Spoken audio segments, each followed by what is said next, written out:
Life FM, Josh and Eloise, and we have the privilege of sitting in very tiny chairs now with Georgia Lines. Yay! Georgia, how are you? I'm good. I'm pumped on the tiny chairs. Yeah, and pumped to be here, obviously, but also the tiny chairs. First question from me.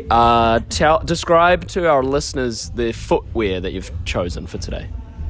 A very fluffy, almost like a Birkenstock, but with a little bit more support. Not real animal, but very white, fluffy. It's like a Birkenstock as if it had wool. Yeah, like a Furry. fluffy Birkenstock woolen white footwear choice. It's like a slipper. Yeah, Cinderella. Can I ask, is this what you were going to wear on stage at Festival 1, or is this just because we're here? No, this is what I was gonna fully commit to this. Wear the gumboots to the stage, and then, or like see if someone can piggyback me if I didn't have the gumboots, and then be like, cool, white footwear, great choice, fluffy, really great to clean, you know, and then wear the footwear. It's great. In terms of like what you wear on stage versus what you wear off stage, I have wanted to ask someone this for a while. No, just haven't. But like when do you get dressed stage ready? Like, and how much stuff will you do between getting that outfit on and then performing on the stage? Like, I'm assuming you get ready at home. Would you go to the supermarket, say on the way to a gig that you are performing it?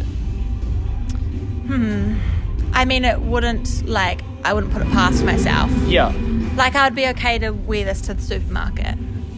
Yeah, right, okay. Does that answer your question or make you more confused? I guess like what you're saying is you would wear it for an extended period of time off stage. 100%. Like, on the way home, I'm not getting changed. Yeah, if I stop in at Macca's, I'm wearing this. Like, no excuses. Sometimes you see on TV and stuff, they like carry their shirts in or whatever on like a coat hanger and then get dressed at the gig. And you have a dressing room, so I wondered if you got dressed there. Well, I did today. Yeah. Oh, okay. I did. I drove down from Auckland. Yeah. Got changed here. Yeah, okay. See, this is where I want to know. The good stuff. Yeah. I mean, not consistent with every gig. Some gigs you're getting changed in the bathroom, you know, while people are waiting in line to use it. And you're like, so sorry, I'm just trying not to get my dress, like, on the floor. On the toilet. You know, like... It's glamorous, though, this industry. Very glamorous. Yeah. What's the most fanciest gig you've ever played at? The fanciest? I've played like some great corporate fancy ones where there's like fancy food to eat. Yeah. Those are a good time. Yeah, I'm a big food fan.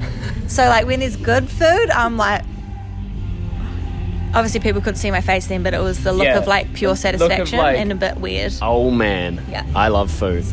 I love food too. What's your do you have a favourite place to eat? Or a favourite food? Ooh. Like, okay, if you could have your dream meal right now, let's put it in the...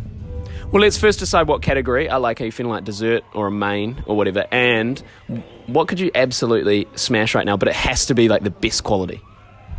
Man, that's so hard. I'm just thinking of like my last meal, like the last supper. Yeah, right. Well, that's a good, or like... It would probably be a combination of things, but then when you put the combination together, they never go well. Okay, I'd start off with like a solid cheese and crackers, like feast. But like a solid. Just like, I'm not having one or two, there's like between 15, 20. Like, I'd go hard. And the crackers are like fresh, eh?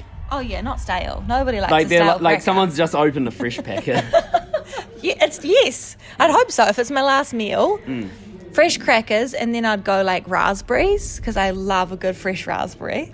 Yeah, okay. Obviously, like how this works out, it's probably I not think going to that's go fine. great. Yeah. Raspberries, and then maybe I'd go like some sort of like yum Italian like pasta dish or like a ragu, like just yum ragu, and then I would go like dessert. I'm like salivating in my mouth right now. Yeah. Like lemon meringue pie. Oh my gosh. Literally, I was about to just say, can I predict what you're going to choose? What's that? And I was going to choose, what's that thing that's like a version of a lemon meringue pie, but it's got lime in it as well? So like a lime tart? A lime and meringue pie? Yeah, it could be lime pie. key lime. Yeah, that's it. Yes, That's it. thank you. I love Would that you I like to went change from- to I a went- key lime? Nah, definitely lemon. Okay. Well, But I also would equally like half of the dessert not mixed together because we don't like mixing desserts. yeah. Tiramisu. Okay. Yeah. Well, look. And as a surprise, we've actually we've got that. No. I wish. This is your last meal. Yeah. Okay. Well, we've talked about food for a while. Do you want to talk about your music? Sure. Well, I want to hear about it, is what I mean. So tell us about your most recent single. Most recent single, I'm trying to think back to when I released a single. Faith. That was it, right? I'm looking at you for the affirmation. I'm now looking at Eloise for the affirmation. Faith. It was Faith. Yeah. Faith was the going into the end of the year. That was like, I mean, was that August? I released my EP. Yeah. Faith was on there. Actually, no, I lie. Faith was a single, but then I released an acoustic EP right before Christmas. Lovely. Yeah. And like when you come to, how do you? Because I imagine with music, you're like, are you ever like fully satisfied? Like you've just, Like, you know, like you're like, this is definitely good, or are you always like, okay, this is going out there now. I hope it's okay. I feel like I would veer way more towards the like have to be completely satisfied. Oh, okay, yeah. There's always going to be something that you want to change, and you can keep like teetering with something and like being like, I need to fix it, or oh, like, is that going to be good?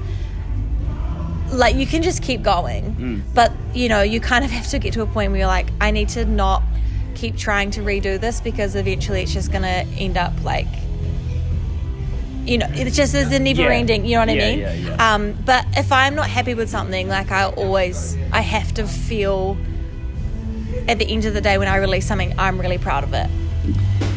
That's I think that's true for so many things, not just music. Yeah, for sure. 100%. It's like at the end of the day, it's like what I do, if I'm proud of it, like if I release something, I create something, if I'm like pumped and I'm like, hey, I've created something that is really special to me, I've written something, or I've shared something, or, you know, it's a representation of who I am. And so I'm like, if I'm not feeling like stoked, or just like, you know, I've said proud of it for like 50 million times, but you know, you're just making noise and you're just filling space. And you don't want to feel like obligated to make a song. You want to feel like you've made it, and then you like are like, this is my baby. Hard Everyone out. Listen to it. Yeah, hard out, because you've got to play it for a long, long time.